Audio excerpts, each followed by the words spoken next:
아버지의 유언장, 내 자녀가 합심하여 재산을 빼앗으려 했지만 마지막 순간 상상도 못한 반전이 일어납니다. 박진수 씨가 어느 7월 아침 갑작스러운 심장마비로 세상을 떠났습니다. 그의 부고에 온 동네가 하루 종일 침묵에 잠겼습니다. 평생 아내와 자식들을 위해 굳은 일만 마다하지 않던 선량한 그를 모두가 안타까워했기 때문입니다. 그에게는 아내 김정숙 씨와 이미 장성한 4명의 자녀가 있었습니다. 아들 2, 딸 2, 모두 번듯한 집과 직장을 가진 성공한 자식들이었죠. 사람들은 그들이 아버지의 빈자리를 채우며 어머니 김정숙 씨에게 큰 힘이 되어줄 것이라 믿었습니다. 하지만 예상과 달리 장례식의 향불이 채 꺼지기도 전에 내 자녀는 재산분할 이야기를 꺼내기 시작했습니다. 남편의 영정 앞에서 조용히 향을 피우는 어머니의 모습은 안중에도 없었습니다. 그들은 아버지가 남긴 유일한 재산인 3층짜리 주택에 대해 수군거렸습니다. 하지만 곧이어 밝혀진 사실에 그들은 할 말을 잃었습니다. 박진수 씨가 남긴 유언장에는 집의 모든 권리가 아내인 김정숙 씨에게 있으며 그녀가 평생 사용하는 것으로 명시되어 있었기 때문입니다. 충격은 곧 분노로 바뀌었고 내 자녀는 비밀리에 모여 대책을 논의하기 시작했습니다. 각자의 방식은 달랐습니다. 어떤 자식은 어머니를 구슬려 집을 팔아 똑같이 나누자고 했고 다른 자식은 변호사를 고용해 유언장의 쉼표 하나까지 샅샅이 파헤쳤습니다. 더 끔찍한 일을 꾸미는 자식도 있었습니다. 바로 어머니 김정숙 씨가 의사결정 능력이 없다는 것을 증명하려 한 것입니다. 이 모든 것은 백발이 성성한 늙은 어머니가 남편의 영정 옆에서 하염없이 눈물 흘리게 만든 바로 그 집 한 채 때문이었습니다. 어머니는 남편을 잃은 슬픔보다 자신이 낳고 기른 자식들이 핏줄의 정을 외면하는 모습에 더 큰 고통을 느꼈습니다. 하지만 그녀는 몰랐습니다. 박진수 씨가 마지막 순간을 위해 몰래 준비해둔 마지막 카드가 있었다는 것을. 그가 마지막까지 지켰던 그 비밀이 아무도 예상치 못한 순간에 모든 판을 뒤집어 놓을 것이라는 사실을 말입니다. 박진수 씨가 세상을 떠난 날 오후 내내 추적추적 비가 내렸습니다. 동네 사람들은 모두 찾아와 조의를 표하며 정 많고 선량했던 그의 죽음을 애도했습니다. 장례는 그의 성격처럼 소박하게 치러졌습니다. 빗속에서 오직 김정숙 씨만이 붉게 충혈된 눈으로 처마 밑에 서서 40년 넘게 동고동락한 남편의 마지막 길을 배웅했습니다. 그러나 남편을 잃은 슬픔이 채가 시기도 전에 그녀가 핏줄이라 불렀던 이들로부터 거센 풍파가 몰아치기 시작했습니다. 부부의 4자녀, 아들 2과 딸 2은 모두 결혼하여 가정을 꾸리고 있었습니다. 부모님과 함께 살지는 않았지만 명절 때만큼은 꼬박꼬박 연락을 유지했죠. 그래서 장례가 끝나고 첫 주가 채 지나기도 전에 그들은 차례차례 작은 골목 끝에 위치한 3층 집으로 돌아왔습니다. 홀로 남은 어머니 김정숙 씨를 위로하기 위해서가 아니었습니다. 재산 분할 문제를 논의하기 위해서였죠. 첫째 아들 상훈이 앉자마자 입을 열었습니다. 어머니, 아버지가 돌아가셨으니 이제 집 문제도 정리해야죠. 저희도 각자 사정이 있는데 공평하게 나누는 게 좋지 않겠어요? 둘째 딸 미경도 고개를 끄덕이며 거들었습니다. 이 집 시세가 꽤 나가요. 그냥 이렇게 둘 수는 없죠. 어머니 혼자 사시는데 이렇게 넓은 집은 필요 없잖아요. 김정숙 씨는 순간 몸을 떨었습니다. 이 집은 그녀와 남편이 평생을 바쳐 일군 곳이었습니다. 벽돌 한 장, 페인트 한 겹까지, 심지어 집 중앙의 기둥마저도 남편 박진수 씨가 직접 쌓아 올린 것이었습니다.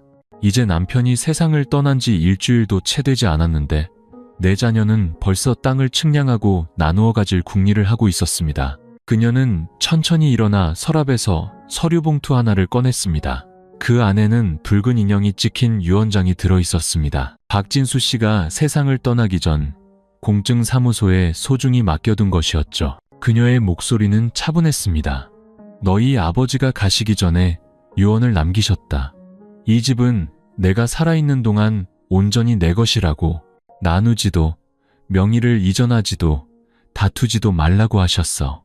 갑자기 분위기가 무겁게 가라앉았습니다.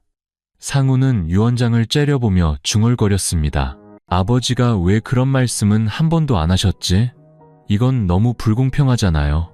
처음부터 침묵을 지키던 막내 아들 상우가 바람처럼 가벼운 목소리로 말했습니다. 어머니가 집을 계속 가지고 계셔도 나중에는 결국 저희 것이 되어야죠. 설마 남 좋은 일 시키시겠어요? 김정숙 씨는 슬픈 미소를 지었습니다. 남이라니, 자식들의 입에서 그런 단어를 듣게 될 줄은 꿈에도 몰랐습니다. 그 후 며칠 동안 그녀는 자식들의 변화를 뚜렷이 느꼈습니다. 더 이상 예전처럼 찾아오지 않았고 말투는 날이 갈수록 차가워졌습니다. 심지어 한 번은 막내딸 미진이 몰래 자기 방에 들어와 서류를 뒤지는 것을 발견하기도 했습니다. 그녀는 아무 말도 하지 않았습니다. 그저 밤마다 방문을 조용히 잠그고 유언장을 더 깊숙이 숨긴 채 남편의 영정 앞에 향 하나를 더 피울 뿐이었습니다. 그날 밤 그녀는 영정 앞에 멍하니 앉아 있었습니다. 향냄새는 여전히 은은하게 퍼졌지만 그녀의 마음속은 숨이 막힐 듯한 냉기로 가득 찼습니다. 자신이 낳은 4명의 자식들이 점차 낯선 사람으로 변해가고 있었습니다. 그들은 몰랐습니다. 그들이 읽은 유언장 내용 외에 박진수 씨가 마지막 카드로 숨겨둔 또 다른 조항이 있다는 것을. 그리고 그 카드가 공개되는 순간 그들의 모든 냉정한 계산은 뒤집힐 것이라는 사실을 말입니다. 월요일 오후 김정숙 씨가 막 남편의 49제 상을 차리고 난 뒤였습니다. 전화벨이 울렸습니다. 어머니, 저 상훈이에요. 집에 계시죠? 저희 잠깐 들를게요. 드릴 말씀이 있어요. 그녀의 대답을 기다리지도 않고 전화는 끊겼습니다. 30분도 채 되지 않아 내 자녀가 모두 도착했습니다. 그들은 마치 공식적인 회의라도 하듯 거실 테이블에 둘러앉았습니다. 아무도 안부를 묻지 않았고 향이 피어오르는 영정 쪽은 쳐다보지도 않았습니다. 상훈이 바로 본론으로 들어갔습니다. 어머니, 저희가 신중하게 생각해봤어요. 아버지 유언이 어떻든 이 집을 나누지 않을 수는 없어요. 요즘 법이 얼마나 공평한데요. 어머니 혼자 다 가지실 수는 없어요. 미경이 고개를 끄덕이며 말을 이었습니다. 법적으로도 유산은 배우자와 자녀 공동 소유로 명시되어 있어요. 계속 어머니 단독 명의로 둘 수는 없어요. 다시 생각해 보시지 않으면 저희도 어쩔 수 없이 변호사 도움을 받아야 해요. 김정숙 씨는 망연자실했습니다. 자신이 낳아 밥 한 술, 옷 한 벌까지 손수 챙겨 키운 자식들이 이제는 남처럼 법을 운운하며 자신 앞에 앉아 있었습니다. 나는 내 앞으로 무얼 남기려는 게 아니다. 이건 너희 아버지의 뜻이야. 내가 살아있는 동안 이 집은 내 것이라고 하셨어. 처음부터 조용히 있던 막내딸 미진이 갑자기 꿀처럼 달콤한 목소리로 말했습니다. 저희가 어머니 재산을 뺏으려는 게 아니에요, 엄마. 다만 어머니께서 공동명의 서류에 서명만 해주시면 나중에 저희가 덜 힘들잖아요. 혹시 무슨 일이라도 생기면 법적인 근거가 있어야죠. 김정숙 씨는 자식들의 눈을 뚫어지게 쳐다보았습니다. 덜 힘들다. 법적 근거라는 달콤한 말로 포장되어 있었지만 그 속에는 치밀하게 준비된 계획이 숨어 있었습니다. 분위기는 활시위처럼 팽팽해졌습니다. 그때 상훈이 테이블을 가볍게 치며 몸을 어머니 쪽으로 기울였습니다. 그의 목소리는 거칠어졌습니다. 솔직하게 말씀드릴게요. 어머니, 그냥 서명하세요. 이 집 가지고 뭐 하시게요? 혼자 사시면서 저희는 비싼 월세 내면서 힘들게 사는데 이게 공평한가요? 처음으로 김정숙 씨는 웃음을 터뜨렸습니다. 하지만 그것은 고통스러운 웃음이었습니다. 그녀는 자리에서 일어나 안방으로 들어갔다가 작은 나무 상자 하나를 들고 나왔습니다. 그녀는 상자를 테이블 중앙에 놓았습니다. 이건 너희 아버지가 유언장 외에 남기신 모든 것이다. 너희가 더 이상 나를 어머니로 생각하지 않는다면 이걸 열겠다. 하지만 한 번 열면 누구도 되돌릴 수 없을 거다. 네 자녀는 어안이 벙벙했습니다. 상자 안에 무엇이 들었는지 알 수 없었습니다. 하지만 그 순간 김정숙 씨의 눈빛은 더 이상 연약한 어머니의 것이 아니었습니다. 마치 폭탄의 기폭장치를 손에 쥔 사람 같았습니다. 누구도 입을 떼지 못하는 사이 그녀는 상자를 품에 안고 돌아섰습니다. 오늘 밤 아버지께 향 올리고 내일 이 상자를 아버지 담당 변호사에게 가져갈 거다. 그때가 되면 모든 진실이 밝혀지겠지. 문이 닫히고 낡은 방에는 향냄새가 여전히 남아 있었습니다. 하지만 그 공간 속에는 내 자녀의 음모를 단숨에 뒤집을 수 있는 비밀이 공개될 날을 기다리고 있었습니다. 그날 밤 김정숙 씨는 방에 홀로 앉아 있었습니다. 앞에는 남편 박진수 씨가 세상을 떠나기 전 건네준 낡은 나무 상자가 놓여 있었습니다. 그는 이렇게 말했었습니다. 여기에 내가 당신에게 남기고 싶은 마지막 말과 아이들에게 전하는 메시지가 들어있소. 필요할 때가 오면 그때 열어보시오. 그녀는 상자 뚜껑을 가만히 쓰다듬었습니다. 마음이 복잡했습니다. 어머니의 마음은 언제나 가족의 평화를 지키고 싶어 했습니다. 하지만 지금의 침묵은 자식들을 더 깊은 탐욕의 늪으로 빠뜨릴 뿐이라는 것을 그녀는 알았습니다. 상자를 열자 안에는 자식들이 상상했던 금이나 집문서 같은 것은 없었습니다. 단지 단정하게 접힌 종이 뭉치와 그 위에 놓인 빛바랜 손편지 한 통이 전부였습니다. 그녀는 첫 줄부터 남편의 글씨임을 알아보았습니다. 정숙 씨, 만약 당신이 이 편지를 읽고 있다면 나는 더 이상 이 세상에 없고 내가 걱정하던 일이 현실이 되었다는 뜻이겠지. 우리 아이들이 예전 같지 않다는 걸 알아요. 물질이 아이들의 눈을 멀게 했소. 하지만 두려워하지 마시오. 내가 모든 것을 준비해 두었으니까. 편지 바로 아래에는 박진수 씨가 개인 변호사와 체결한 신탁 계약서가 있었습니다. 공증과 증인 서명까지 완벽했습니다. 내용은 명확했습니다. 집과 모든 재산은 아내 김정숙 씨가 평생 소유한다. 그녀가 세상을 떠난 후 자식들이 효도를 다하고 어머니에게 재산 강탈이나 강요행위를 하지 않았을 경우 남은 재산을 나누어 갖는다. 반대로 강압적인 행동, 소송, 명예 이전 강요 등의 행위가 있을 경우 모든 재산은 박진수, 김정숙 부부의 이름으로 된 자선재단에 기부되며 누구도 한 푼도 받을 수 없다. 김정숙 씨는 그 부분을 읽으며 눈물을 쏟았습니다. 남편은 자신뿐만 아니라 언젠가 기댈 곳이 되어주길 바랐던 자식들의 타락까지 걱정했던 것입니다. 다음 날 아침 그녀는 모든 서류와 편지를 들고 남편의 개인 변호사 사무실을 찾았습니다. 변호사는 서류를 훑어본 후 고개를 끄덕이며 말했습니다. 걱정 마십시오. 사모님, 이런 날이 올 줄 알았습니다. 박진수 씨가 남긴 모든 것은 이미 법적으로 효력이 발생한 상태였습니다. 만약 자제분들이 선을 넘는 행동을 한다면 제가 사모님을 대신해 계약서대로 처리하겠습니다. 오후에 김정숙 씨는 내 자녀 모두에게 전화를 걸어 저녁 식사를 하자고 했습니다. 그날 집안의 분위기는 이상하리만치 고요했습니다. 마치 폭풍전야 같았죠. 모두가 밥 한 술을 막 떴을 때 그녀는 신탁 계약서 사본과 남편의 편지를 그들 앞에 놓았습니다. 아무 말 없이 그저 조용히 말했습니다. 너희가 정말 이 집이 전부라고 생각한다면 이걸 자세히 읽어보렴. 아직 나를 어머니로 생각한다면 빈손이 되는 일은 만들지 말아라. 방 안은 쥐 죽은 듯 조용해졌습니다. 밥그릇 소리도 원망의 말도 사라지고 오직 내 자녀가 서로를 바라보는 침묵만이 남았습니다. 그리고 그 순간 그들은 자신들이 만든 게임이 이제 막 뒤집혔다는 것을 깨달았습니다. 그날 밤 내 자녀가 모두 돌아간 후 김정숙 씨는 거실에 홀로 앉아 있었습니다. 노란 불빛이 아직 치우지 않은 식탁을 조용히 비추고 있었습니다. 공간은 시계 초침 소리가 들릴 정도로 고요했습니다. 그녀는 자신이 한 일이 옳은지 그른지 알 수 없었습니다. 다만 무덤에 누워있는 남편의 마음이 자식들의 재산 다툼으로 어지럽혀지는 것을 더 이상 두고 볼 수 없다는 것만 알 뿐이었습니다. 다음 날 아침 그녀는 일찍 일어나 차를 준비하고 수십 년 된 습관처럼 텐마루에 앉았습니다. 하지만 마음은 예전처럼 평온하지 않았습니다. 어젯밤 일 이후로 어느 자식 하나 조용히 물러서지 않을 것임을 알고 있었습니다. 그리고 그녀의 예상대로 점심때쯤 낯선 번호로 전화가 걸려왔습니다. 김정숙 씨 되십니까? 저는 박상훈 씨, 그러니까 첫째 아드님의 개인 변호사 김 변호사라고 합니다.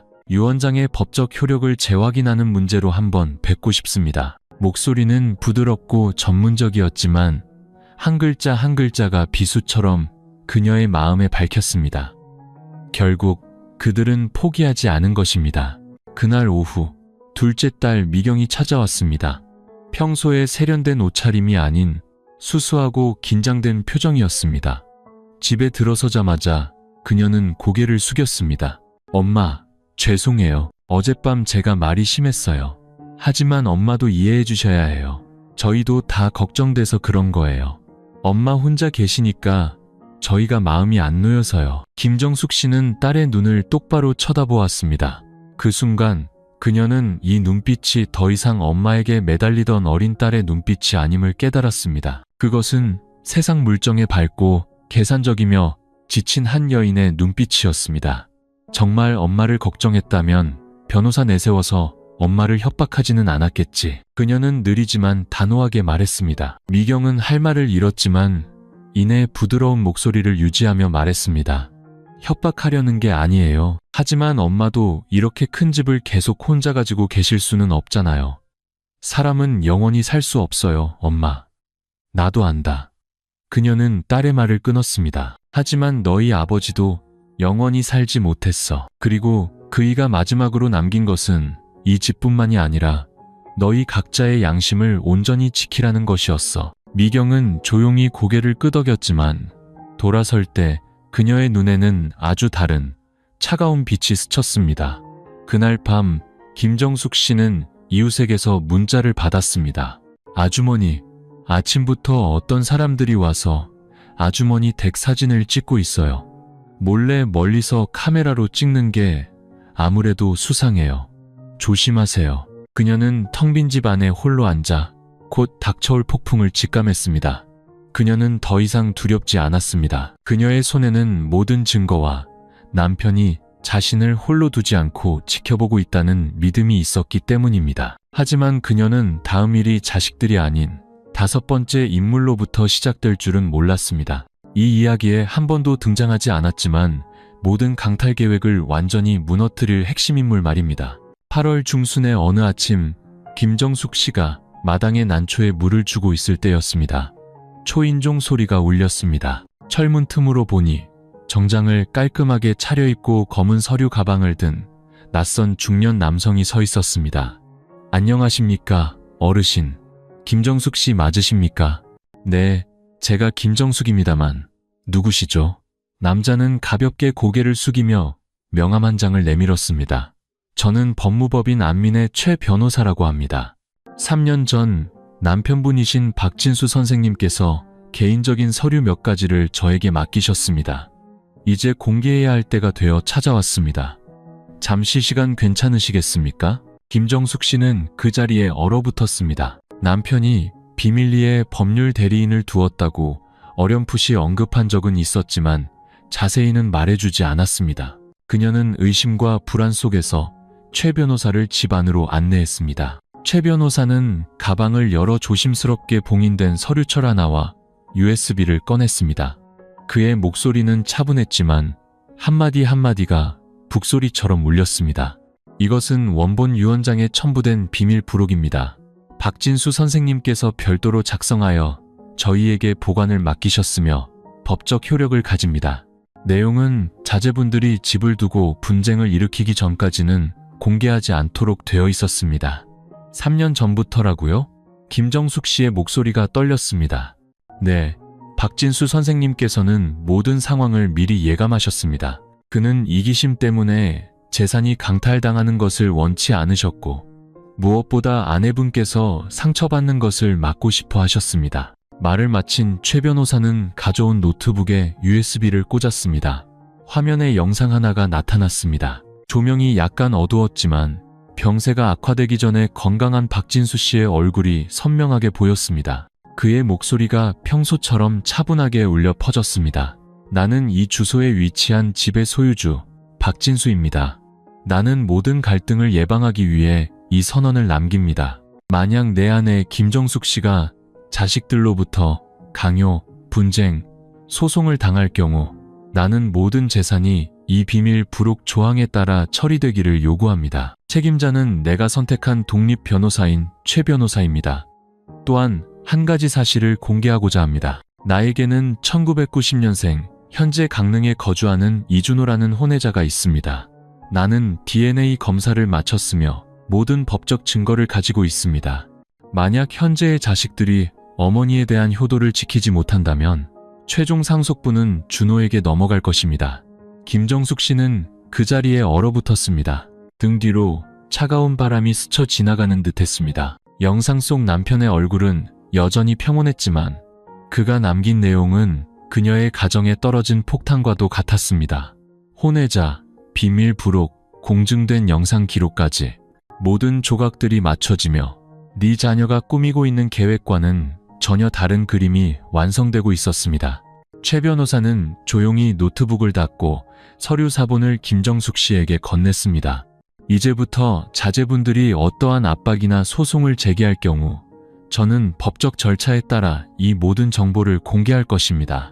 김정숙 씨는 돌처럼 굳어 앉아 있었습니다. 가슴이 아팠지만 더 이상 두려움 때문이 아니었습니다. 평생 계산이라고는 모르고 살던 선량한 남편이 마치 미래를 내다본 것처럼 한 걸음 한 걸음 모든 수를 준비해 두었다는 사실 때문이었습니다. 밖은 이미 해가 높이 떴습니다. 하지만 그녀의 마음속에는 거대한 폭풍이 몰아치고 있었습니다. 그리고 그 폭풍은 내 자녀의 음모를 날려버릴 뿐만 아니라 족보에 단 한 번도 이름이 오른 적 없었던 또 다른 아들의 등장을 예고하고 있었습니다. 최 변호사를 만난 지 사흘이 지났지만 김정숙 씨는 여전히 충격에서 벗어나지 못했습니다. 그녀는 이준호라는 아들의 존재에 대해 그리고 남편이 남긴 마지막 영상과 편지에 대해 누구에게도 말하지 않았습니다. 남편은 왜 수십 년간 이 사실을 숨겼을까? 무슨 이유로 왜 이제야 공개한 걸까? 하는 질문이 머릿속을 맴돌았습니다. 하지만 그녀는 남편을 원망하지 않았습니다. 마음 깊은 곳에서 그녀는 남편이 한 모든 일이 자신을 보호하고 한 사람의 어머니이자 아내로서의 최소한의 존엄을 지켜주기 위함이었음을 이해했습니다. 그날 저녁 그녀가 물을 끓이고 있을 때 문 두드리는 소리가 들렸습니다. 초인종의 시끄러운 소리가 아닌 분명하고 절도 있는 3번의 노크였습니다. 문을 열자 눈앞에는 30살쯤 되어 보이는 한 청년이 서 있었습니다. 까무잡잡한 피부에 눈빛은 선량했지만 어딘가 낯설었습니다. 안녕하세요, 어르신. 제가 준호입니다. 아버님 영상에서 보셨을. 그녀는 그 자리에서 굳었습니다. 청년의 얼굴에서 어딘가 익숙한 느낌이 들었습니다. 오똑한 콧날, 약간 처진 어깨, 젊은 시절의 남편을 꼭 닮아 있었습니다. 그녀는 입술을 깨물고는 조용히 고개를 끄덕였습니다. 들어오너라. 준호는 안으로 들어와 감격에 찬 눈빛으로 집안을 둘러보았습니다. 그는 감히 앉지도 못하고 마치 잠시 들른 손님처럼 문가에 서 있었습니다. 아버지가 돌아가신 줄 몰랐습니다. 최 변호사님의 연락을 받고서야 알게 됐습니다. 아버지께서는 만약 상황이 걷잡을 수 없이 되면 제가 아버지가 남긴 유산을 대변할 권리가 있다고 하셨습니다. 김정숙 씨는 준호에게 따뜻한 차를 따라주었습니다. 그녀의 손은 떨렸습니다. 분노 때문이 아니라 벅차오르는 감정 때문이었습니다. 나는 내 존재를 전혀 몰랐. 네, 아버지는 한 번도 말해주지 않았어. 준호는 고개를 숙였습니다. 눈가가 붉어졌습니다. 저도 원망하지 않습니다. 저는 정식으로 사랑받아 태어난 자식이 아니니까요. 제 어머니는 예전에 이 댁에서 일하시던 분이었습니다. 임신 사실을 알고 조용히 떠나셨다고 합니다. 아버지는 제가 꽤 자란 몇 년 뒤에야 그 사실을 아셨지만 그 후로 아무에게도 알리지 않고 조용히 저를 지원해 주셨습니다. 김정숙 씨는 가슴에 소금을 뿌리는 듯한 아픔을 느꼈습니다. 남편이 평생 숨겨온 삶의 한 조각이었습니다.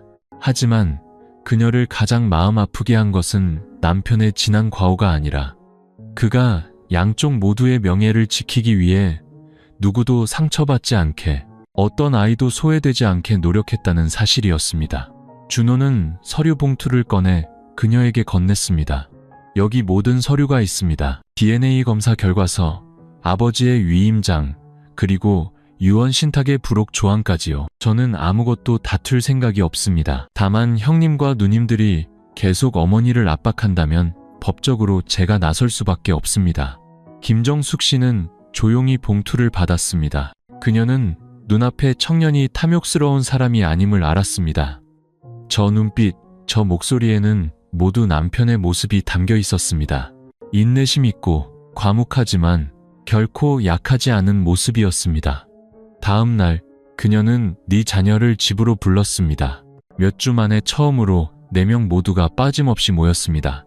분위기는 이전처럼, 아니 이전보다 더 팽팽했습니다. 모두들 어머니가 드디어 굴복하거나 재산을 다시 나누어 줄 것이라 생각했습니다.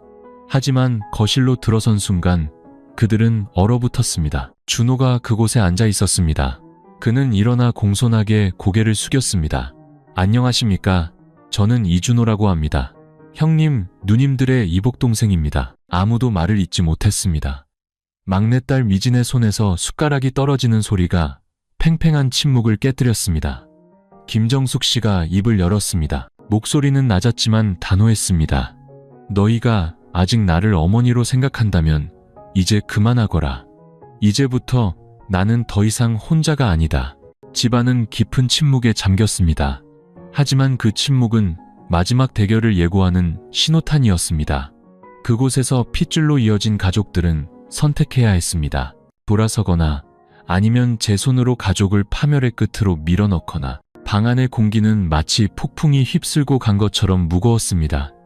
아무도 입을 열지 않았습니다. 내 자녀는 모두 준호를 마치 과거에서 걸어나온 유령처럼 쳐다보았습니다. 침묵을 깬 것은 둘째 딸 미경이었습니다. 엄마, 이게 다 뭐예요? 왜 저희는 이제야 알게 된 거죠? 낯선 사람이 갑자기 나타나서 동생이라고 하면 그걸 어떻게 믿어요? 김정숙 씨는 대답하지 않았습니다. 준호가 차분하게 서류철을 열어 그들 앞에 놓았습니다. 바로 믿어주시길 바라지 않습니다. 하지만 모든 증거가 여기에 있습니다. 아버지께서 직접 진행하신 DNA 감정서에는 기관의 직인과 서명이 있습니다. 그리고 아버지의 친필 편지와 신탁 계약서 부록도 함께 있습니다. 첫째, 상훈이 벌떡 일어나 테이블을 내리쳤습니다. 눈이 붉게 충혈되어 있었습니다. 이게 대체 무슨 상황입니까? 갑자기 낯선 놈이 나타나서 아버지 목도 있고 어머니 목도 있고 그럼 친자식인 우리는 뭐가 되는 겁니까? 막내딸 미진이 분노에 차 끼어들었습니다. 엄마는 지금 저 외부인 편을 드시는 거예요? 저희는 뭐예요? 평생 누구를 위해 사셨어요? 이제 와서 남이 재산 나누는 걸 가만히 보고만 계시게요? 김정숙 씨는 여전히 아무 말도 하지 않았습니다. 그녀는 조용히 일어나 남편의 영정으로 다가가 영정사진을 내려 테이블 위에 조심스럽게 놓았습니다. 너희가 아직 이 사람이 너희 아버지라는 걸 기억한다면 이걸 먼저 읽어라. 그리고 나서 다시 이야기하자. 그녀는 준호가 내민 서류 뭉치를 가리켰습니다. 내 자녀는 서로를 쳐다보다가 상황의 무게에 짓눌린 듯 마지못해 서류를 집어들었습니다. 종이가 한 장 한 장 넘어갈수록 그들의 표정은 분노에서 당혹감으로 그리고 이내 무력감으로 변해갔습니다. 마침내 상훈이 서류를 내려놓으며 낮은 목소리로 말했습니다. 아버지가 모든 걸 계획하셨군요. 아버지는 저희를 얼마나 못 믿으셨으면 다른 사람을 데려와 저희를 대신하게 하신 겁니까? 준호는 상훈의 눈을 똑바로 쳐다보았습니다. 분노 없이 그저 담담하게 말했습니다. 누구도 누구를 대신하지 않습니다. 저는 여러분의 삶에 끼어들고 싶지 않았습니다. 하지만 제가 여기 있는 건 아버지께서 원하셨기 때문입니다. 형님과 누님들이 어머니를 압박하지 않았다면, 모두가 가족의 정을 지키며 살았다면 저는 결코 나타나지 않았을 겁니다. 준호의 말은 한 사람 한 사람의 마음에 깊은 상처를 냈습니다. 그들은 자신들이 잃어가고 있는 것이 집이 아니라 어머니와 돌아가신 아버지의 믿음이라는 가장 소중한 것임을 깨달았기 때문입니다. 미경이 갑자기 울음을 터뜨렸습니다. 더 이상 날카로움이나 계산적인 모습은 없었습니다. 그저 무너지는 진실 앞에 선 한 명의 자식일 뿐이었습니다. 엄마, 저희가 잘못했어요. 하지만 저희 마음도 알아주세요. 저희는 몰랐어요. 아버지가 이렇게까지 준비하셨을 줄은. 저희는 엄마가 약해지셔서 집을 잃게 될까봐. 김정숙 씨는 한숨을 쉬며 눈물 어린 눈으로 자식들을 바라보았습니다. 나는 가난하게 외롭게 살 수는 있다. 하지만 한 상에 둘러앉아 서로를 의심하고 거짓말로 가득 찬 눈빛을 보내는 내 자식들의 모습은 도저히 견딜 수가 없구나.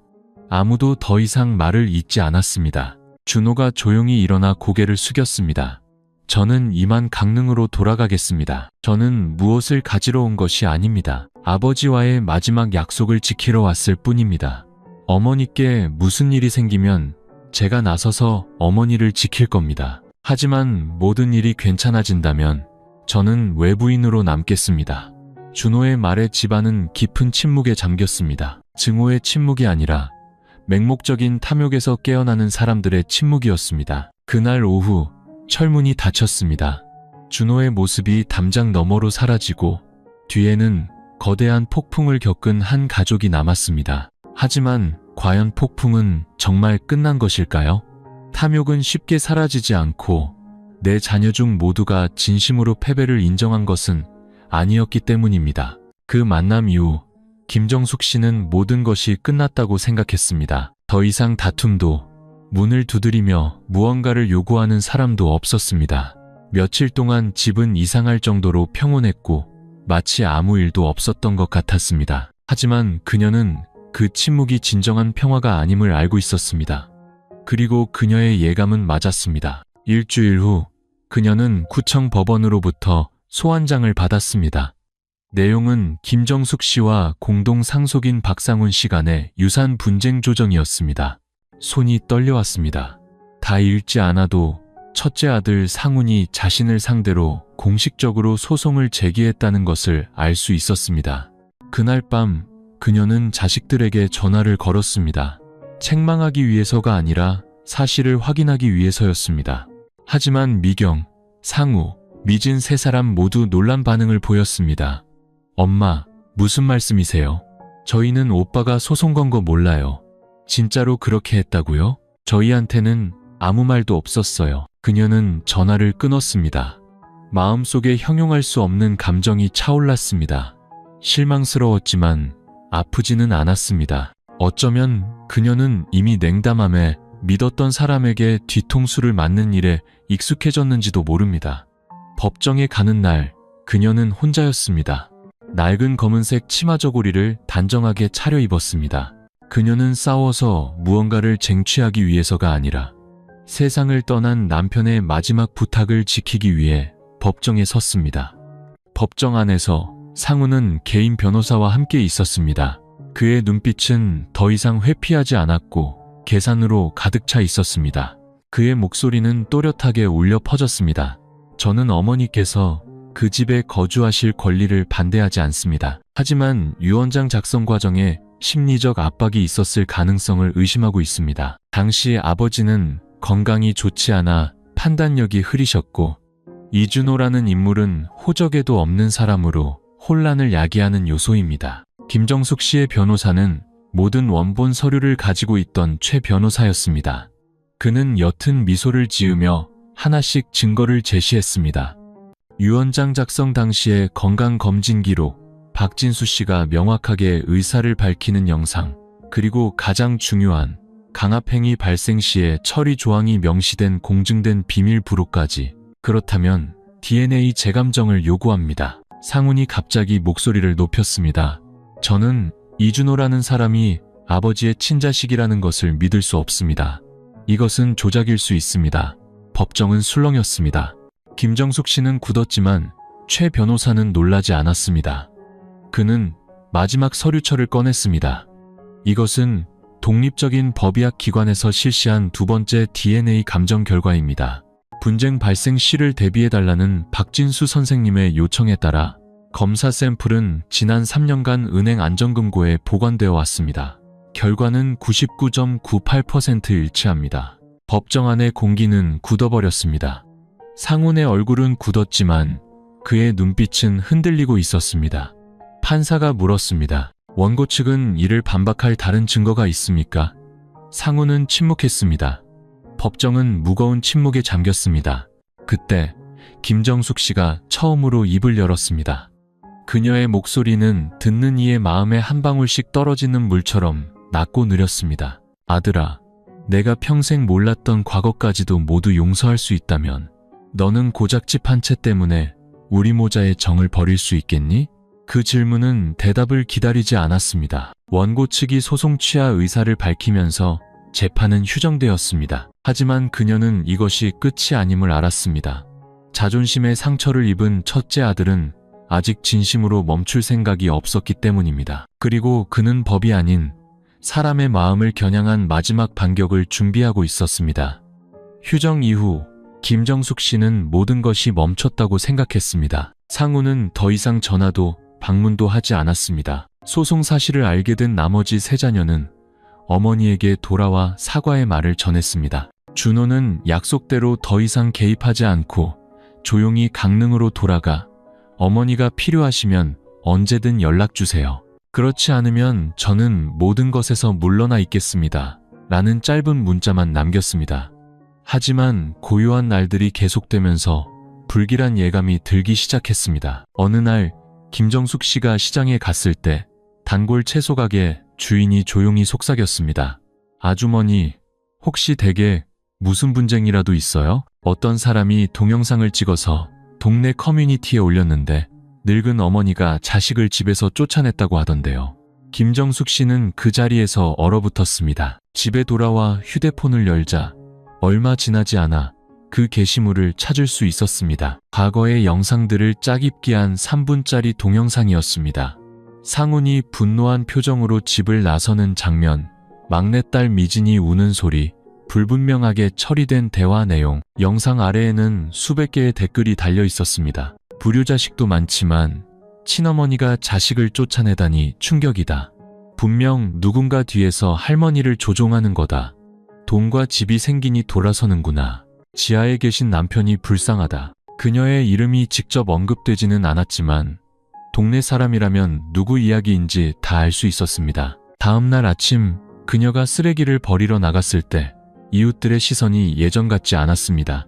어떤 사람은 고개를 돌렸고 어떤 사람은 수군거렸습니다. 그녀는 마치 온 골목이 등 뒤에서 속삭이는 것 같은 기분을 느끼며 걸었습니다. 그날 오후 미경이 창백한 얼굴로 찾아왔습니다. 엄마, 보셨죠?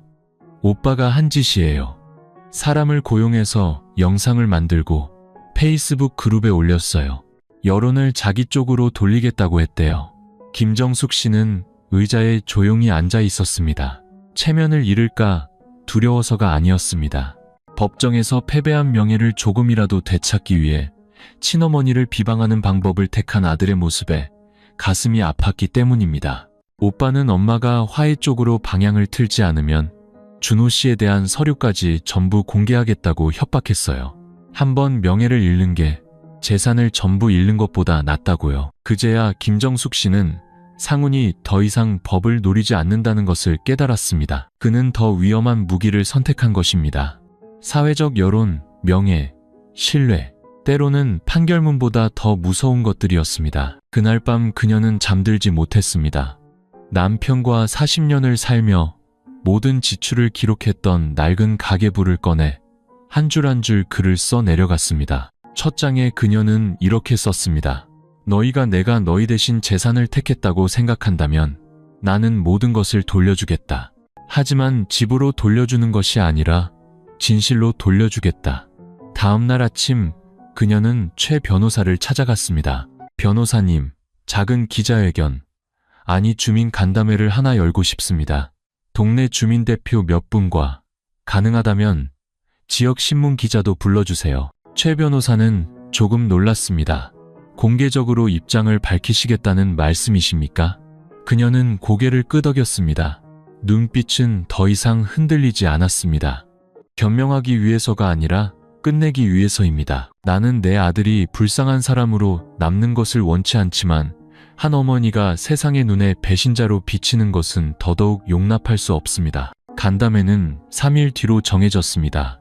그녀는 이것이 단순한 대화가 아니라 집을 둘러싼 모든 음모의 마침표를 찍는 자리가 될 것임을 알았습니다. 그날 아침 평소에는 주민회의에나 쓰이던 동사무소의 작은 회의실이 사람들로 가득 찼습니다. 현수막도 팡파르도 없었지만 모두들 큰일이 벌어졌다는 것을 알고 있었습니다.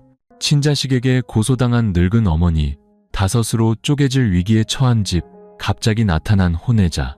수십 가지의 소문이 이미 동네 구석구석 퍼져 있었습니다. 중앙에 김정숙 씨가 단정히 앉아 있었습니다. 테이블 위에는 서류 뭉치와 유언장 사본 몇 부, 악의적으로 편집되었던 영상의 원본, 그리고 남편이 5년 전 직접 쓰고 그녀가 소중히 보관해온 친필 편지가 놓여 있었습니다. 그녀 곁에는 과묵하지만 날카로운 최 변호사가 앉아 있었습니다. 뒤에는 몇몇 친한 이웃과 지역 공무원, 그리고 이 가족 분쟁에 흥미를 느낀 지역 신문 기자가 자리했습니다. 분위기는 고요했고 카메라와 휴대폰이 그녀를 향했습니다. 김정숙 씨가 조용히 일어섰습니다. 저는 말을 잘하는 사람이 아닙니다. 하지만 오늘 저는 누구를 이기기 위해 말하는 것이 아닙니다. 저는 단지 한 아내로서, 한 어머니로서, 그리고 세상을 떠난 남편의 마지막 명예를 지키기 위해 말하고자 합니다. 그녀의 목소리는 약간 떨렸지만 시선은 피하지 않았습니다. 네, 제가 이 집을 가지고 있는 것은 사실입니다. 남편 박진수 씨가 남겨준 것입니다. 서류도, 서명도, 공증도 다 있습니다. 하지만 무엇보다 이 집은 저희 부부가 40년간 돈 한 푼, 시멘트 한 포대, 벽돌 한 장을 아껴가며 쌓아 올린 추억입니다. 저는 또한 남편에게 이준호라는 다른 아들이 있었다는 것도 압니다. 저는 남편을 원망하지도 준호를 탓하지도 않습니다. 준호는 단 한 번도 무언가를 빼앗으려 하지 않았습니다. 정작 저를 협박하고 소송을 걸고 없는 이야기를 만들어내며 아버지가 지키려 했던 것을 빼앗으려 한 사람들은 바로 제가 낳고 기른 제 자식들입니다. 회의실은 숨소리조차 들리지 않았습니다. 준호는 저에게 이런 말을 했습니다. 형님과 누님들이 자식된 도리를 다하며 살았다면 저는 결코 나타나지 않았을 겁니다. 저는 반대로 묻고 싶습니다. 만약 제 자식들이 효도를 다했다면 오늘 같은 날이 있었을까요? 그녀는 편지를 테이블 위에 놓았습니다. 5년 전 남편이 직접 쓰고 공증까지 받은 편지였습니다. 내용은 준호가 친자식임을 확인하고 자식들 간에 분쟁이 발생할 경우 변호사에게 모든 권한을 위임한다는 것이었습니다. 최 변호사가 앞으로 나와 스크린을 켰습니다. 남편 박진수 씨의 원본 영상이 재생되었습니다. 이번에는 편집되지 않은 완전한 영상이었습니다. 배경음악도 효과도 없었습니다. 그저 한 아버지가 돈 때문에 변해가는 자식들을 보며 느끼는 두려움과 고통, 그리고 너희 어머니를 지켜다오. 그 사람이 너희 모두와 홀로 맞서 싸우게 두지 마라는 마지막 바람을 느리게 이야기하는 목소리뿐이었습니다. 회의실 뒤쪽에서 흐느끼는 소리가 들려왔습니다. 미경이 얼굴을 감싸 쥔 채 참지 못하고 눈물을 흘리고 있었습니다. 방 안에 있던 몇몇 주민들도 감동한 듯 눈시울을 붉혔습니다. 상우는 그 자리에 없었지만 김정숙 씨는 그를 탓하지 않았습니다. 그가 이 영상을 보았을 것이고 만약 그의 마음에 부모에 대한 정이 조금이라도 남아있다면 이해했을 것이라고 믿었습니다. 간담회를 마치며 김정숙 씨는 모든 사람에게 고개를 숙여 인사했습니다. 단 한마디의 변명도 원망도 없었습니다. 하지만 바로 그 침묵이 여론을 바꾸었습니다. 시장에서 들려오던 수군거림이 잦아들었습니다. 인터넷의 악성 댓글들이 삭제되고 그 자리에는 한 어머니에 대한 동정과 존경의 글들이 올라오기 시작했습니다. 이기려 하지 않고 자신과 떠난 사람의 품위를 지키려 한 어머니에게 보내는 응원이었습니다. 그날 저녁 그녀는 낯선 번호로부터 짧은 문자 한 통을 받았습니다. 어머니, 죄송합니다. 이름은 없었지만 그녀는 늦게나마 첫째 아들이 마침내 고개를 숙였다는 것을 알았습니다. 그녀는 남편의 영정을 바라보며 조용히 향 하나를 피웠습니다. 옅은 향 연기 속에서 그녀는 미소 지었습니다. 이겨서가 아니었습니다. 떠난 사람이 그가 남긴 모든 것을 온전히 지켜낼 것이라고 믿었던 것이 틀리지 않았음을 알았기 때문이었습니다. 간담회 이후 김정숙 씨의 삶은 저녁 노을처럼 조용해졌습니다. 그녀는 집 밖으로 나가는 일이 줄었고 더 이상 문을 두드리는 사람도 없었습니다. 하지만 그것은 고립이 아니었습니다. 사람들이 그녀를 존경하기 시작했기 때문입니다. 동네 사람들은 더 이상 수군거리지 않았고 어떤 이는 매일 아침 문 앞에 조용히 채소 바구니나 빵 봉지를 놓아두었습니다. 어떤 이는 지나가다 그저 고개를 숙여 인사했고 그 눈빛에는 존경심이 가득했습니다. 미경, 상우, 미진 세 자녀는 말수는 줄었지만 행동으로 달라지기 시작했습니다. 그들은 더 자주 찾아와 말없이 정원을 가꾸고 밥을 짓고 오래되어 물이 새던 낡은 수도꼭지를 고쳤습니다. 누구도 더 이상 집에 대한 이야기를 꺼내지 않았습니다. 마음이 완전히 편해진 것은 아니었지만 그들은 어머니가 이미 충분히 상처받았음을 이해했습니다. 한편 어머니, 죄송합니다라는 짧은 문자 이후로 상우는 자취를 감췄습니다. 전화도 추가적인 연락도 없었습니다. 가족들은 그가 스스로 부끄러움을 느끼고 물러섰다고 생각했고 아무도 묻지 않았습니다. 김정숙 씨는 겉으로 내색하지 않았지만 가끔 문 밖을 내다보며 익숙한 모습을 기다렸습니다. 어느 비오는 오후 그녀가 난초 화분을 정리하고 있을 때 등 뒤에서 작은 목소리가 들렸습니다. 어머니, 돌아보니 상훈이었습니다. 그는 처마 밑에 서 있었고 옷은 흠뻑 젖어 있었습니다. 손에는 찢어진 비옷을 들고 신발에서는 물이 뚝뚝 떨어졌습니다. 얼굴은 수척했습니다. 어머니, 제가 잘못했어요. 제가 너무 고집을 부렸어요. 너무 부끄러워서 어머니를 뵐 수가 없었어요. 하지만 오늘은 와야만 했어요. 이대로는 제가 미쳐버릴 것 같아서요. 그녀는 아무 말 없이 수건을 가져와 그의 얼굴을 닦아주었습니다. 그 순간 법정 앞에서 당당했던 내 자녀와 홀로 맞섰던 강인한 어머니는 온데간데 없었습니다. 그저 늙고 지친 그녀의 마음이 겨우 이것만으로도 위로받는 듯 그녀는 첫째 아들 앞에서 몸을 떨었습니다. 상우는 무릎을 꿇고 어머니의 무릎에 머리를 기댔습니다. 아직 저를 용서하지 마세요. 하지만 다시 시작할 기회를 한 번만 주세요. 집안은 빗소리로 가득 찼습니다.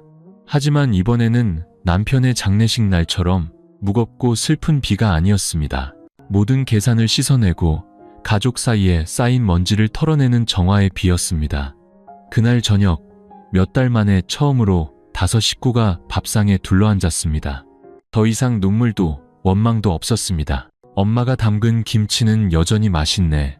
누나가 만두는 참 잘 빚어 같은 소소한 이야기와 이웃이 반죽통에 빠진 이야기를 하는 막내딸의 웃음소리뿐이었습니다. 준호는 없었습니다. 하지만 식사 후 김정숙 씨는 휴대폰을 들어 메시지를 보냈습니다. 준호야, 온 가족이 모여 밥 먹는데 너만 빠졌구나. 3분 뒤 답장이 왔습니다. 제 밥은 남겨두세요. 어머니, 주말에 갈게요. 그녀는 미소 지었습니다.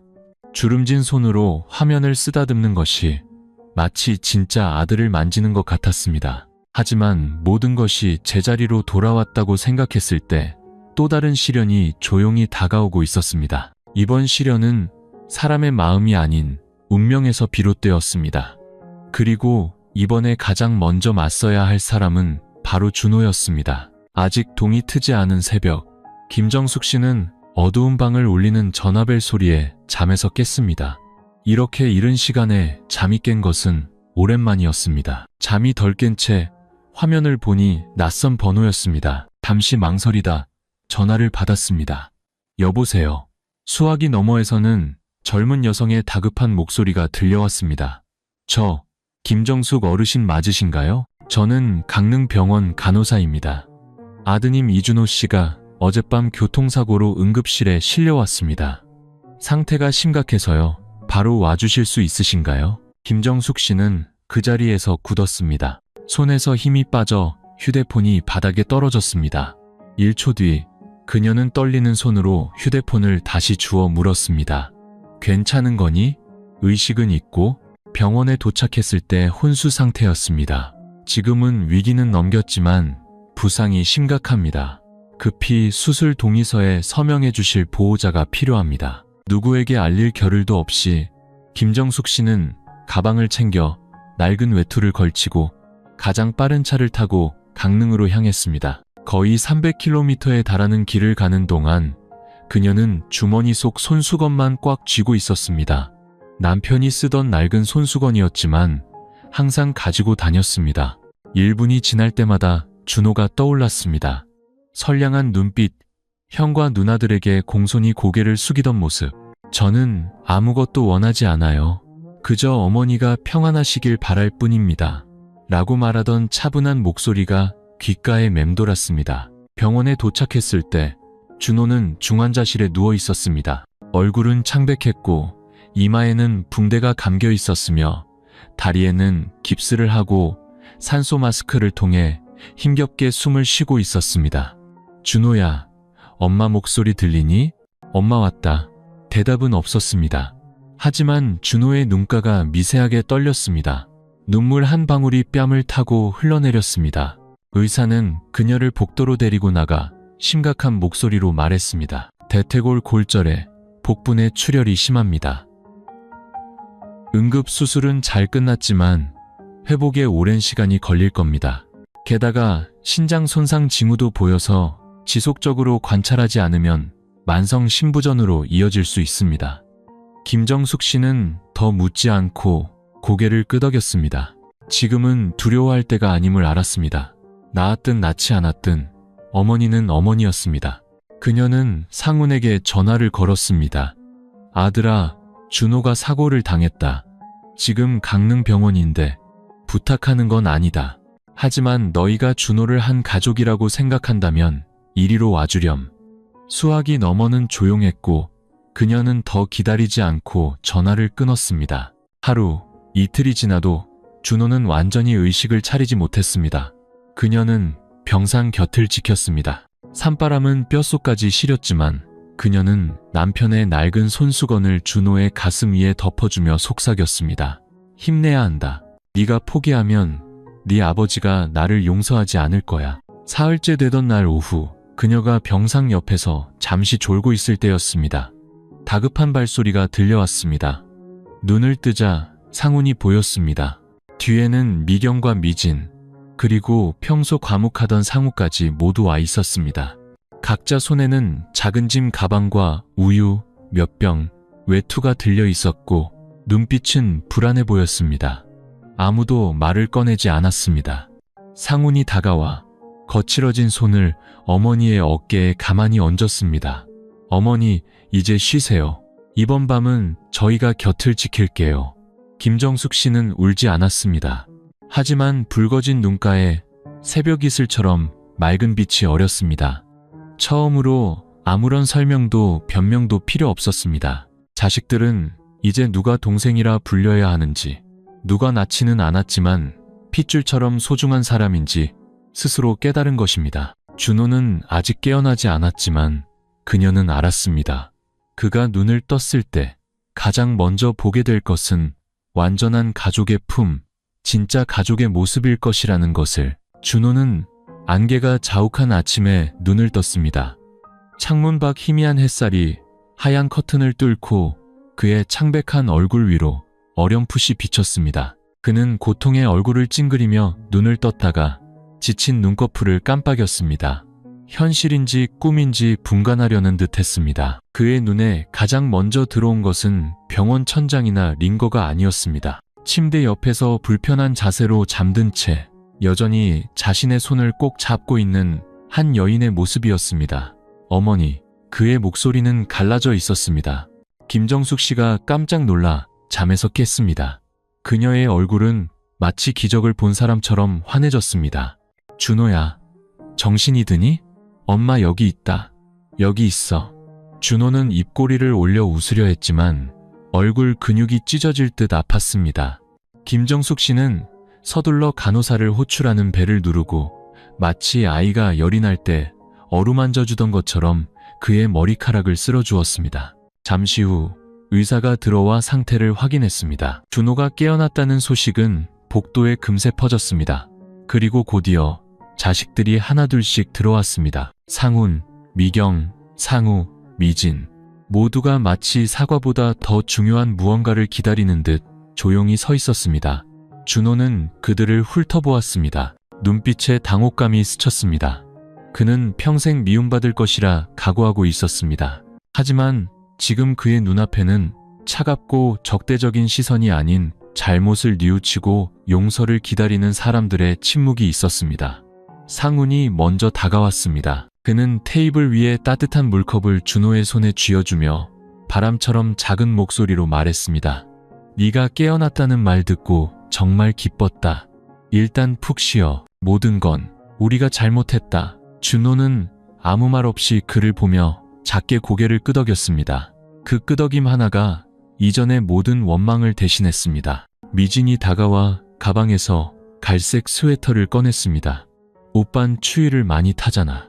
강릉은 안개가 많아서 쌀쌀해. 이 옷 새로 산 거니까 꼭 입어.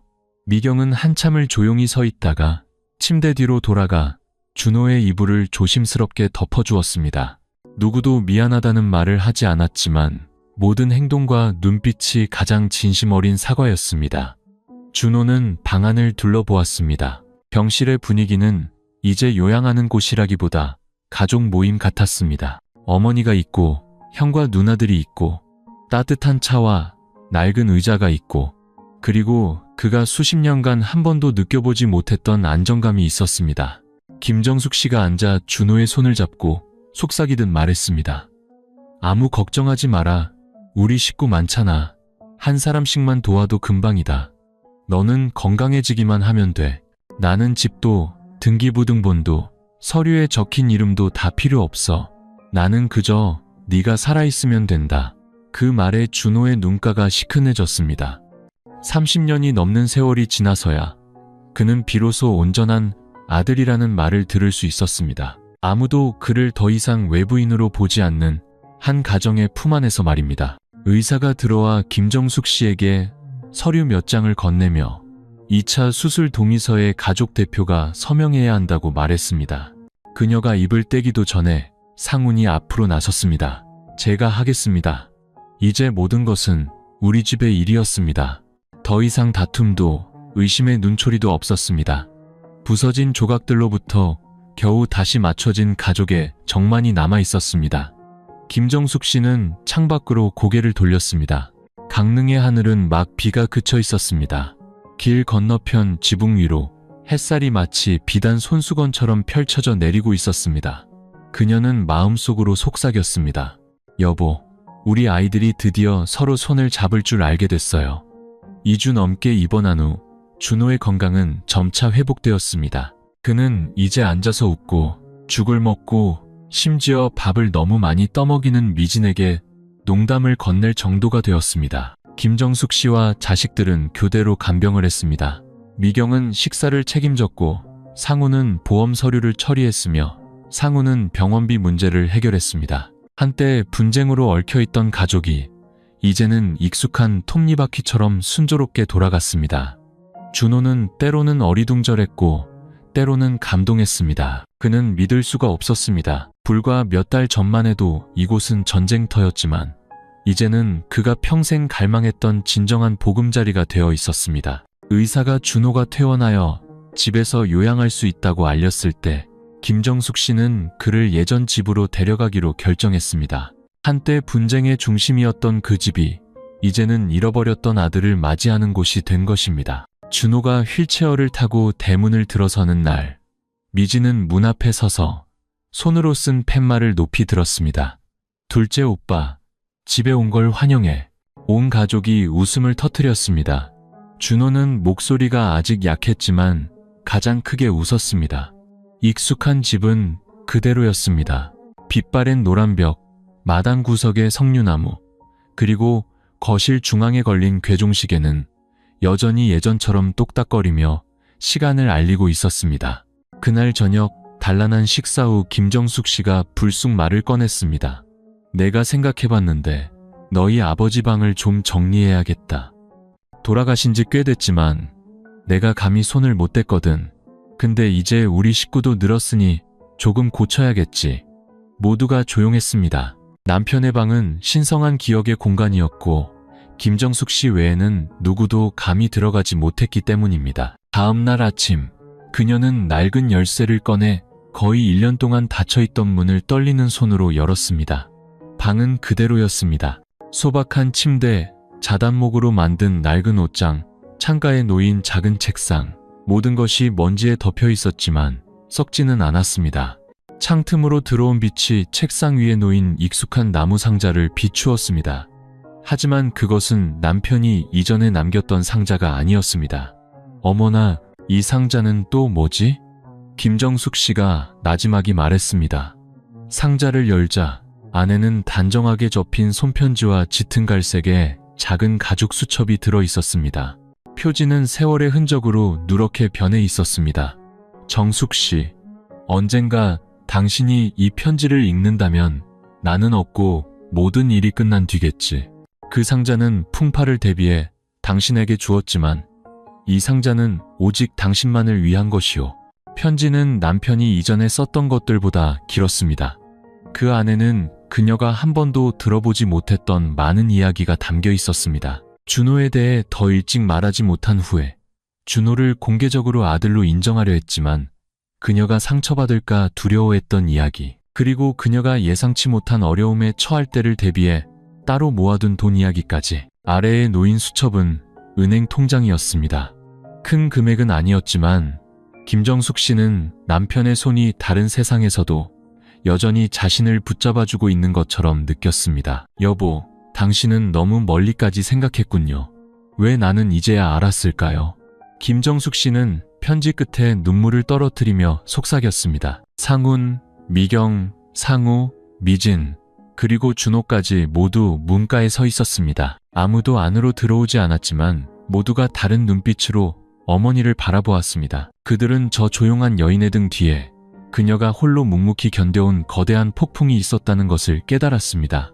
방은 깨끗하게 정리되었습니다. 누구도 그 방의 주인이 되려 다투지 않았습니다.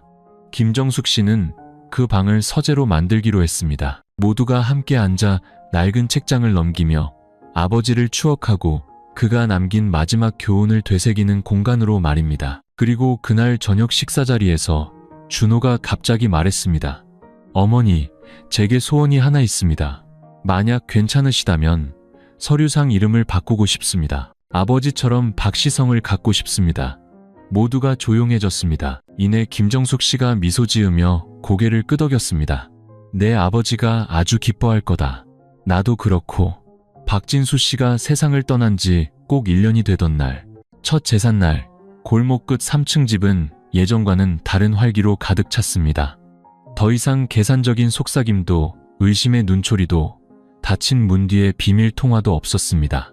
대신 온 가족이 이른 아침부터 분주하게 움직였습니다. 미지는 시장을 보고 상우는 제사상 닦는 것을 도왔으며 미경은 부엌에서 바쁘게 음식을 만들었습니다. 한때 어머니를 고소했던 상우는 이제 아버지의 낡은 사진 액자를 하나하나 정성껏 닦으며 젊은 시절 아버지의 모습에 조용히 미소 지었습니다. 준호는 거의 1년 동안 굳게 닫혀있던 서재에서 아버지의 일기장을 읽고 있었습니다.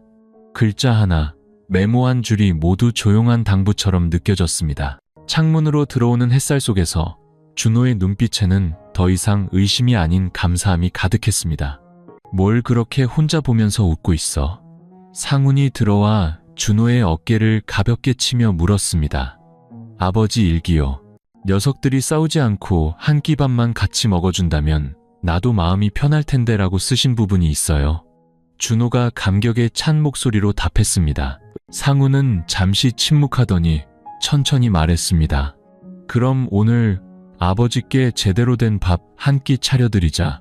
그날의 제사상은 소박하지만 따뜻함으로 가득 찼습니다.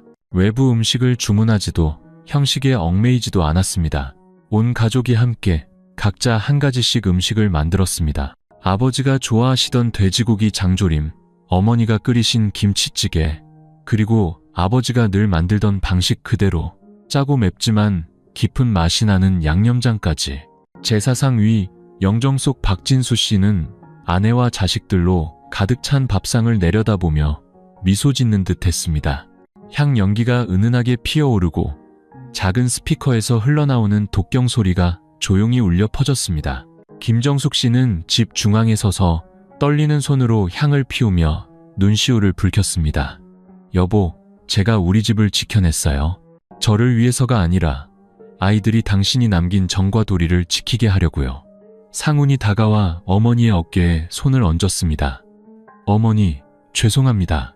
어머니가 안 계셨다면 우리 집은 이미 오래전에 무너졌을 거예요. 상우, 미경, 미진도 고개를 숙였습니다. 많은 말이 필요 없었습니다. 거창한 약속도 필요 없었습니다. 그저 고개를 끄덕이는 것만으로도 그들의 마음속에서 일어난 변화를 보여주기에 충분했습니다. 준호는 조용히 작은 술잔을 따라 아버지의 영정 앞에 올리며 나지막이 말했습니다. 아버지, 저 왔어요. 이제 저도 박씨가 됐어요. 아무도 저를 외부인으로 보지 않아요. 저 우리 집에 머물게 됐어요. 아버지. 김정숙 씨는 울음을 터뜨렸습니다. 하지만 그것은 안도의 눈물이었습니다. 폭풍을 지나온 어머니가 마침내 자식들이 서로 손을 잡는 모습을 보며 흘리는 눈물이었습니다. 제사가 끝나고 가족들은 상을 바로 치우지 않고 둘러앉았습니다.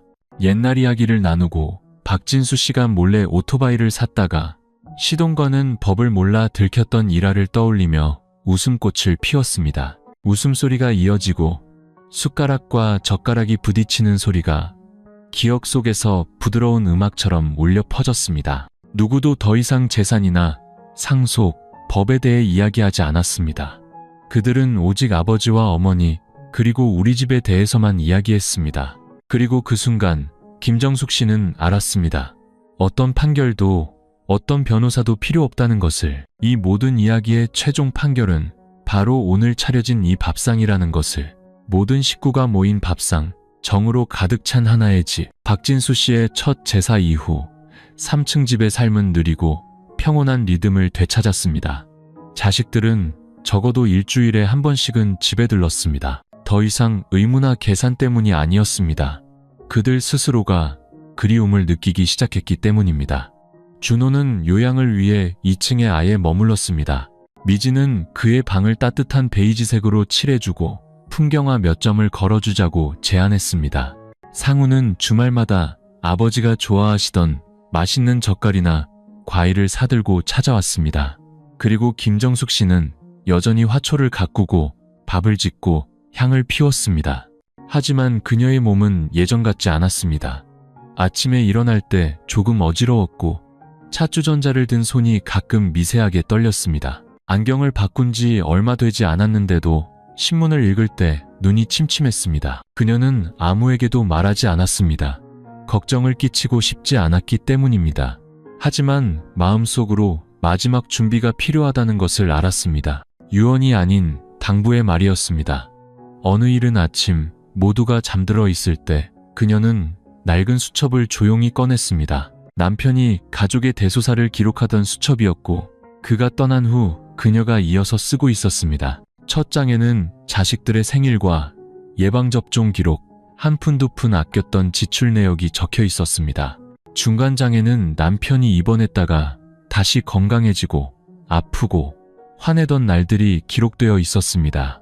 그녀는 마지막 장에 글을 써내려가기 시작했습니다. 언젠가 엄마가 없거든 제사는 거창하게 지내지 마라. 네 아버지 첫 제사 때처럼 밥 한 끼 차리면 족하다. 혹 무슨 안 좋은 일이 생겨도 누구도 탓하지 마라. 가족은 기댈 곳이지 화풀이할 곳이 아니니. 이 집은 누구에게도 나누어 주지 않겠다. 아까워서가 아니라 너희가 서로를 아끼는 한 함께 사는 것만으로도 충분하다고 믿기 때문이다. 정이 없어지면 아무리 나누어 가져도 결국 남이 될 뿐이다. 그녀는 한참을 쓰다가 문 두드리는 소리를 들었습니다. 준호였습니다. 어머니, 일찍 일어나셨네요. 차 끓여왔어요. 방안이 환한 것을 보고 온 모양입니다. 그녀는 미소 지으며 수첩을 조용히 덮었습니다. 내 아버지가 좋아하던 된장찌개 끓이는 법을 적고 있었다. 나중에 너희가 잊어버릴까봐. 준호는 옆에 앉았습니다. 잠시 침묵이 흐른 뒤 그가 말했습니다. 어머니, 무슨 일이 있으시면 그냥 말씀하세요. 저희 걱정하실까봐 숨기지 마시고요. 이제 저도 어머니 대신할 수 있는 일이 좀 생겼어요. 그녀는 아들을 바라보았습니다. 한때 외부인이었던 그가 이제는 그녀의 마음을 가장 잘 알아주는 사람이 되어 있었습니다. 걱정될까봐가 아니라 다 말해주지 못할까봐 그런다. 그날 이후 김정숙 씨는 매일 조금씩 시간을 내어 수첩에 더 많은 것을 기록했습니다. 음식 조리법, 자식들 각자의 습관, 서류 보관 장소, 금고 비밀번호까지. 미경은 추위를 타니 문가에서 재우지 말 것. 상우는 고혈압 약을 자주 잊는다는 사소한 이야기까지. 어느 한 줄도 누구에게 무엇을 나누어 준다는 내용은 없었습니다. 하지만 한 글자 한 글자가 그 집을 조금이라도 더 따뜻하게 지키기 위해 그녀가 평생 모아온 정신적 유산이었습니다. 수첩 마지막, 그녀는 붉은 펜으로 떨리지만 힘있는 필체로 단 한 줄을 남겼습니다. 너희는 집을 지킬 필요 없다. 서로를 지키면 된다. 그날 오후, 김정숙 씨는 툇마루에 앉아 탐스럽게 열린 석류나무를 바라보았습니다. 상우는 어머니의 차를 닦고 있었고 미진과 미경은 김치를 담그며 짠이 신검미 다투고 있었으며 상우는 낡은 선풍기를 고치고 있었습니다. 준호는 아버지가 쓰던 낡은 나무 쟁반에 차를 담아내오고 있었습니다. 누구도 아무 말 하지 않았지만 그녀는 자신이 전하고 싶은 모든 것이 이미 자식들의 눈빛 속에 담겨 있다는 것을 알았습니다. 3월의 어느 오후, 준호는 한 번도 가보지 않은 곳으로 가는 버스표를 끊었습니다.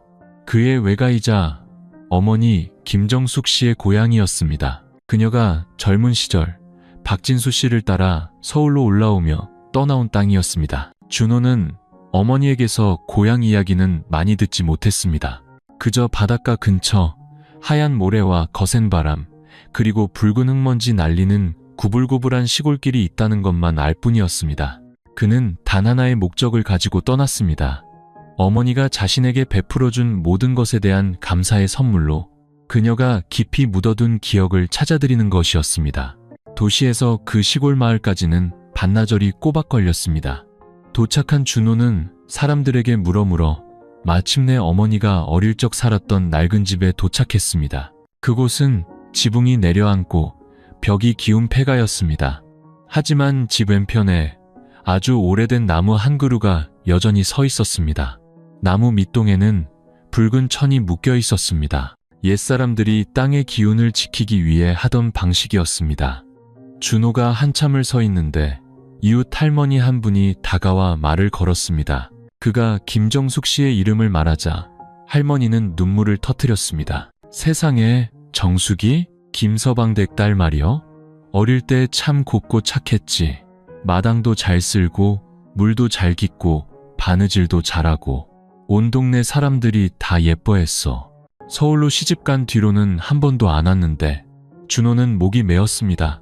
그는 할머니와 오후 내내 이야기를 나누며 어머니의 작은 조각들을 들었습니다. 우물에 빠진 강아지를 구했던 이야기, 거지에게 몰래 죽을 갖다 주다 혼났던 이야기, 가난하다고 놀리는 친구들 때문에 사흘 동안 학교에 가지 않았던 이야기까지.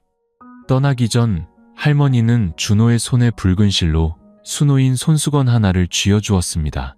정숙이가 14살 때 참을 잊는 자를 수놓은 것이여. 나중에 꼭 다시 와서 찾아가겠다며 나한테 맡겨뒀지. 이제 자네가 왔으니 대신 전해주게나. 준호는 그 손수건을 가지고 서울로 돌아왔습니다. 대문에 들어서자마자 김정숙 씨가 놀라며 맞았습니다. 어딜 갔다 왔길래 이렇게 새까맣게 탔니? 준호는 말없이 주머니에서 빛바랜 손수건을 꺼내 어머니에게 건넸습니다. 붉은 실로 수놓인 옌자를 본 순간 그녀의 손이 허공에서 멈췄습니다. 그녀는 손수건을 쓰다듬다가 마치 돌아온 기억의 한 조각을 껴안 듯 가슴에 품었습니다. 어머니, 왜 저희한테는 한 번도 말씀 안 하셨어요? 상훈이 조용히 물었습니다. 그녀는 눈물을 글썽이며 미소 지었습니다. 나는 너희가 즐거운 것들만 보고 자라길 바랐다. 지난 힘든 일들은 나 혼자 간직하면 되니까. 그날 저녁 밥상에 온 가족이 둘러앉아 아무도 서둘러 먹지 않았습니다.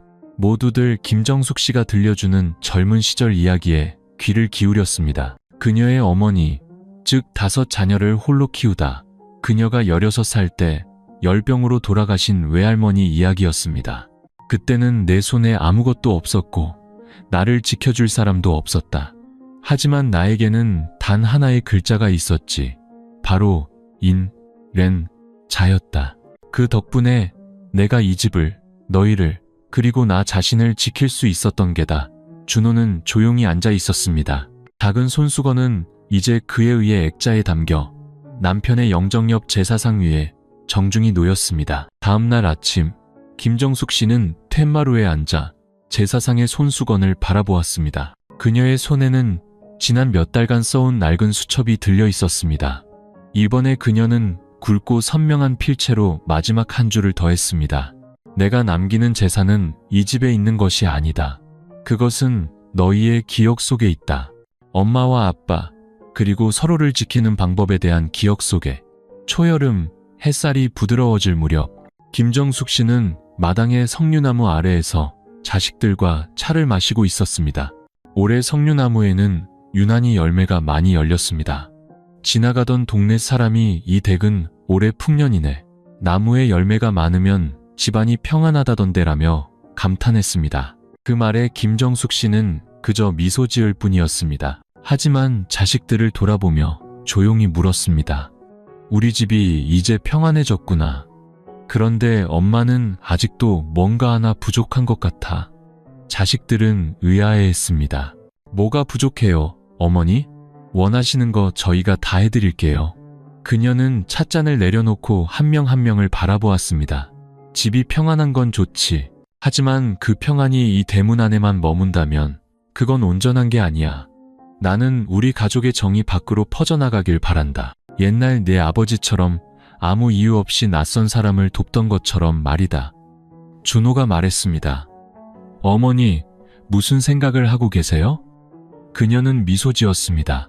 우리 가족이 다 함께 동네를, 다른 사람들을 위해 무언가 해봤으면 좋겠다. 누구에게 보여주기 위해서가 아니라 너희가 깨닫게 하기 위해서. 집의 가치는 네 개의 벽으로만 이루어지는 게 아니라는 걸 말이다. 그 말은 한 사람 한 사람의 마음에 깊이 와 닿았습니다. 며칠간의 논의 끝에 가족은 1층 차고를 개조해 작은 동네 쉼터를 만들기로 결정했습니다. 깨끗하게 청소하고 페인트를 칠한 뒤 작은 나무 간판을 걸었습니다. 박진수 아저씨의 책방. 누구든 와서 책을 볼 수 있는 공간이었습니다. 홍보도 과시도 없었습니다. 그저 남편이 남긴 낡은 책 몇십 권, 자동차 정비책, 철학책, 그리고 얇아진 소설책 몇 권이 전부였습니다. 각자 몇 권씩 책을 더했습니다. 미경은 요리책을, 미지는 자기계발서를, 상우는 아들의 낡은 만화책을 가져왔습니다. 준호는 법률과 실용서를, 가장 말이 없던 상우는 사람들이 와서 편히 앉을 수 있도록 묵묵히 나무 의자 몇 개를 만들어 놓았습니다. 처음 며칠은 동네 아이들만 와서 놀았지만 점차 어른들도 들르기 시작했습니다. 돋보기를 쓰고 책을 읽는 할아버지도 있었고 차를 마시다가 의자에서 잠이 든 택시기사 아저씨도 있었습니다. 일주일 뒤 한 여학생이 수줍게 다가와 준호에게 물었습니다. 아저씨, 혹시 집에 낡은 컴퓨터 없어요? 장학금 신청 자료를 찾아봐야 해서요. 그날 밤 상우는 수리한 낡은 노트북을 가져왔습니다. 준호는 필요한 프로그램을 깔아주었고 미경은 학생이 오래 공부하다 배고플까봐 점심 도시락을 싸주었습니다. 김정숙 씨는 그 모습을 바라보며 조용히 눈물을 흘렸습니다. 어머니, 괜찮으세요? 미진이 걱정스럽게 물었습니다. 그녀는 고개를 저으며 나지막이 답했습니다. 내 아버지가 지금 이걸 본다면 우리 가족이 드디어 베풀 줄 알게 되었다고 웃고 있을 것 같구나. 대문 밖에서 자전거 벨소리가 울릴 때 할머니 한 분이 오늘도 앉을 자리 있나? 하고 들여다볼 때 매일 오후 처마 밑에서 아이들의 웃음소리가 울려 퍼질 때 바로 그 소리들이 한때 무너졌던 가족이 이제 다른 사람들을 위해 살아가고 있음을 알리는 고른 숨소리였습니다. 어느 날 어떤 사람이 조용히 물었습니다. 이렇게 하시면 힘들지 않으세요? 집 지키고 책 지키고 낯선 사람들까지 챙기시려면요. 김정숙 씨는 그저 웃으며 처마를 가리켰습니다. 힘들지만 즐겁고 피곤하지만 따뜻해요. 평생 집을 지키는 이유는 바로 이런 기분을 느끼기 위해서니까요. 그리고 창가 한 구석, 옌자가 수놓인 손수건은 서로를 지키는 한 모든 것을 가진 것이다라는 말을 전하듯 조용히 걸려 있었습니다. 그날 이후로 몇 년이 흘렀습니다. 김정숙 씨는 세상을 떠났지만 골목 끝 낡은 집은 여전히 그 자리에 서 있었습니다. 새로 페인트를 칠하지도 확장하지도 않았습니다. 하지만 그 집은 그곳에 살았던 사람들의 마음속에서 결코 낡아지지 않았습니다. 벽돌 한 장, 창문 하나, 마당에 비치던 저녁 햇살 한 줌까지 서로를 잃을 뻔했던 한 가족의 추억을 고스란히 담고 있었기 때문입니다. 동네 책방은 여전히 문을 엽니다. 아이들이 매일 오후 와서 책을 읽고 가끔 낯선이가 들러 처마 밑에 조용히 앉아 몇 장을 읽고 떠나갑니다. 누구도 묻지 않고 설명할 필요도 없습니다. 집은 예전처럼 팔을 벌리고 있었습니다. 준호가 쓴 우리는 서로를 지킬 수 있었습니다. 라는 책은 사쇄를 찍었고 여러 외진 지역의 학교로 보내졌습니다. 특별활동 시간에 선생님들은 학생들에게 짧은 구절을 읽어주었습니다. 우리가 땅 한 평, 유언장 한 장을 두고 다툴 때 우리는 같은 성을 가진 낯선 사람들이었습니다. 부모님의 낡은 영정 사진의 먼지를 함께 닦으며 소박한 밥상에 둘러앉았을 때 비로소 우리는 그분들이 남긴 가장 큰 재산이 서로를 지키는 법을 가르쳐준 것이었음을 깨달았습니다. 책 마지막 장에 준호는 온 가족이 함께 찍은 사진을 실었습니다. 부모님과 네 형제 그리고 어린 시절 내내 가족 사진 밖에 서 있어야 했던 그 자신까지 사진 속 모두가 웃고 있었습니다. 과거의 먼지도 의심의 그늘도 없는 미소였습니다. 미지는 이제 두 아이의 엄마가 되었고 아이들은 바로 그 옛집 1층에 문을 연 작은 공부방에서 공부합니다. 미경은 한부모 가정을 위해 무료 요리 교실을 열었고 상우는 골목 끝에 카센터를 차려 매달 어려운 이웃의 차를 무료로 수리해줍니다. 가장 완고했던 상우는 이제 가장 온화하게 웃는 사람이 되었습니다. 그리고 준호는 여전히 매일 아침 차를 끓여 첫 잔을 어머니의 제사상에 올립니다. 매년 제삿날이 되면 5자녀는 다시 모입니다. 밥상은 소박합니다. 된장찌개, 장조림, 얇게 썬 고추를 넣은 양념장. 하지만 누구도 짜다, 싱겁다 불평하지 않습니다. 그들이 느끼는 맛은 혀끝이 아닌 마음에 있기 때문입니다. 식사를 마치고 그들은 어머니의 수첩을 다시 읽습니다. 마지막 장은 낡아서 잉크가 조금 바래었지만 글씨는 여전히 선명합니다. 언젠가 엄마가 없거든. 집 나누지 말고 통장 따지지 마라. 너희가 함께 모여 앉아있는 한 엄마는 영원히 살아있는 것이다. 이야기는 화려한 결말 없이 끝납니다. 누구도 부자가 되지 않았고 거대한 재산을 얻지도 못했습니다. 하지만 그들은 많은 사람들이 평생을 찾아 헤매도 갖지 못하는 것을 가졌습니다. 폭풍우 뒤에 지켜낸 진짜 보금자리와 진정한 가족의 정을 말입니다.